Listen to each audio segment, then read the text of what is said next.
Hi అండి, welcome to my channel. అందరికీ నమస్కారం. ఈరోజు మన రెసిపీ అయితే కాకరకాయతోనండి. కాకరకాయతోని మంచి రెసిపీ అయితే చేస్తున్నాను. కాకరకాయ ఇష్టపడిన వాళ్ళు కూడా ఇష్టంగా తింటారు. అస్సలు చేదుగా ఉండదండి. కాకరకాయతోని ఎన్నో రెసిపీలు చేస్తుంటుంటారు. ఇలా ఒకసారి చేయండి. ఇష్టపడని వాళ్ళు కూడా ఇష్టంగా తింటారు. పిల్లలు కూడా ఇష్టంగా తింటారు. అసలు కాకరకాయ అనేది తెలియదు అనమాట. మరెందుకు ఆలస్యం, ఇక్కడైతే నేను ఒక పావు కేజీ కాకరకాయ అయితే తీసుకున్నాను. ఈ కాకరకాయ అనేది ఇలా 1 ఇంచ్ గ్యాప్తో అయితే ముక్కలుగా కట్ చేసుకోవాలి. అలానే లోపల మనకి లోపల గింజలు ఉన్నాయి కదా, అవి తీసేయాలండి. తీసేస్తే మన స్టఫింగ్ అయితే ఈజీగా మనం పెట్టుకోవచ్చు. చూడండి, ఈజీగా వచ్చేస్తుంది. చూడండి, ఇలాగ అన్నీ కట్ చేసుకొని పెట్టుకోవాలి. అలానే నీట్గా కడిగేసి పెట్టుకోవాలి. ఇప్పుడు ఒక కడాయి పెట్టుకొని అందులో 1 టేబుల్ స్పూన్ ఆయిల్ వేసుకొని అందులో 1 టేబుల్ స్పూన్ శనగపప్పు, అలానే మినపప్పు, 1 టేబుల్ స్పూన్ ధనియాలు కూడా వేసి ఇవి బాగా వేయించుకోవాలన్నమాట.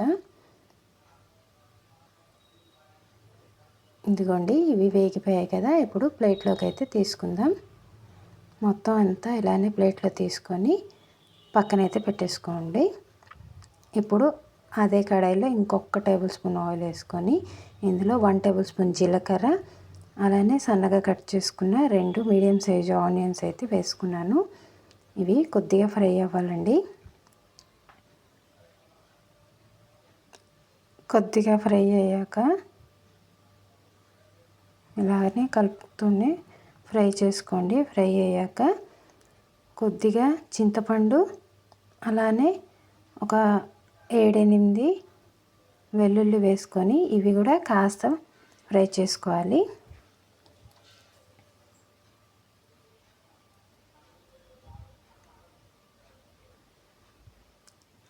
ఇది ఫ్రై అయ్యాక చూడండి, ఫ్రై అయిపోయి ఇది కూడా ఒక గిన్నెలో, ఏదైతే మినపప్పు శనగపప్పు ఏ గిన్నెలో తీసుకున్నామో అదే ప్లేట్లో అయితే తీసుకొని పక్కనైతే పెట్టేసుకోవాలి. ఇప్పుడు అదే కడాయిలో ఒక 3 స్పూన్ల ఆయిల్ అయితే వేసుకొని మనం కాకరకాయలు ఏవైతే కట్ చేసుకొని పెట్టుకున్నాం కదా, వాటిని బాగా మెత్తగా ఇలానే ఆయిల్లో ఫ్రై చేసుకోవాలన్నమాట. ఇవి ఫ్రై అవుతుంటుంది. ఈ లోపల మనం దీని లోపల మసాలా అయితే రెడీ చేసుకుందాం.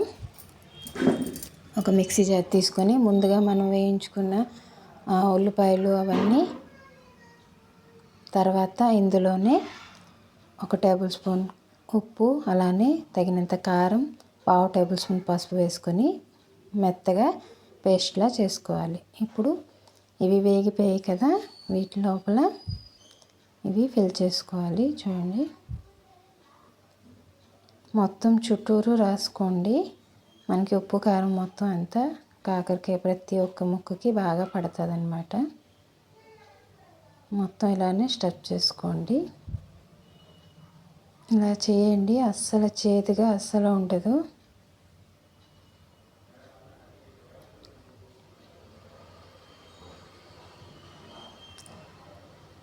మీకు ఒక చిన్న రిక్వెస్ట్ అండి, ముందుగా ఈ వీడియో నచ్చినట్టయితే లైక్ చేయండి. అలానే నా ఛానల్ని సబ్స్క్రైబ్ చేయండి. మంచి మంచి ఈజీ రెసిపీస్ అన్నీ ఉన్నాయి, ఒకసారి వెళ్ళి చెక్ చేసుకోండి. చూడండి, ఇప్పుడు అయితే మొత్తం అన్నీ ఇలా పెట్టేసుకున్నాం కదా. ఇప్పుడు ఈ ముద్ద కూడా ఎక్స్ట్రాది అది కూడా ఉంచుకోండి పక్కనే. ఇప్పుడు ఒక కడాయి పెట్టుకొని అందులో ముందుగా కాకరకాయ వేయించుకున్న ఆయిల్ ఉంది కదా, ఇప్పుడు ఇంకొక టేబుల్ స్పూన్ ఆయిల్ వేసుకొని ఆయిల్ హీట్ అవ్వాలండి. ఆయిల్ హీట్ అయ్యాక మనం కాకరకాయ ముక్కలను అయితే ఒక్కొక్కటిగా ఇందులో వేసుకోవాలి. చూడండి, మొత్తం అంతా ఒక్కొక్కటిగా వేసుకుంటే మొత్తం అంతా బాగా వేగుతుంది అన్నమాట. అన్నీ ఒకేసారి వేసుకోండి. ఇలా వేసుకున్న తర్వాత ఇది లో ఫ్లేమ్లో అయితే వేయించుకోవాలండి. లో ఫ్లేమ్లో వేయించుకుంటే మసాలా ఆల్మోస్ట్ మనం వేయించుకున్నాం కదా, ఇంకాస్త వేగిపోతుంది అన్నమాట లో ఫ్లేమ్లో వేయించుకుంటే. ఇప్పుడు మూత పెట్టుకొని ఒక్క నిమిషం పాటు చెక్ చేసుకొని అడుగంటిపోతుంది ఏమైనా, అలానే జాగ్రత్తగా కలుపుకొని అన్ని వైపులా వేయించుకోవాలన్నమాట. చూడండి, కాకరకాయ అనేది చాలా మంచిది కదా హెల్త్కి. కానీ అందరూ ఇష్టపడరు. ఇలా చేస్తే మాత్రం అందరూ ఇష్టంగా తింటారనమాట. వన్ సైడ్ వేగిపోయాయి కదా, రెండో సైడ్ కూడా మనం వేయించుకోవాలి. అలానే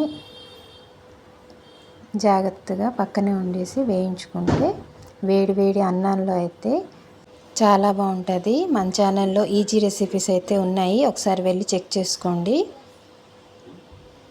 మరి మీకు ఎలాంటి రెసిపీస్ కావాలో కూడా కింద అయితే కమెంట్ కంపల్సరీ చేయండి.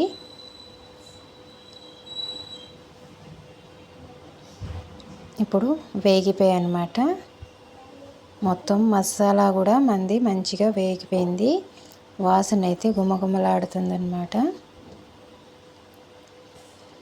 వేడివేడి అన్నంలో తింటే మొత్తం అన్నం అంతా ఖాళీ చేసేస్తారు. పిల్లలకు కూడా పెట్టేయండి. ఎలా వచ్చిందో కింద కామెంట్ చేయండి.